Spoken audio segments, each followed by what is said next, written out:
Figurer sur la ligne de départ, c'est déjà un exploit, car avant même la mise à l'eau, il y a eu de la casse. Ce radeau, par exemple, a fini en pièces détachées. Sur la terre ferme, déjà, les concepteurs étaient assez inquiets.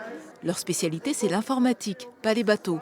Alors on n'est pas du tout sûr que ça flotte, parce qu'on a fait des tests flotteurs, mais flotteurs un par un. Et du coup les trois ensemble, on est dubitatif. Pourtant, les conditions sont idéales pour les marins d'eau douce. On a croisé Johnny Depp, capitaine déjanté du Black Pearl, des concurrents motivés. C'est notre 5e participation cette année. On espère arriver premier comme l'année dernière, mais pas ex-aequo cette fois-ci. Et un jury incorruptible. Vous avez un coup de cœur là?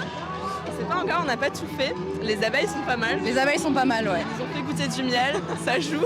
Des abeilles, mais aussi des vikings impressionnants et même des insulaires du bout du monde sur une pirogue improvisée. Cette année, on a essayé de faire un flotteur avec un pneu gonflable dans un ancien tracteur, enfin bref, et une petite île avec la baignoire. Et tout ça, cocotier en plastique inclus, a pu miraculeusement flotter sur les eaux calmes du bassin d'Austerlitz malgré un équilibre plus que précaire.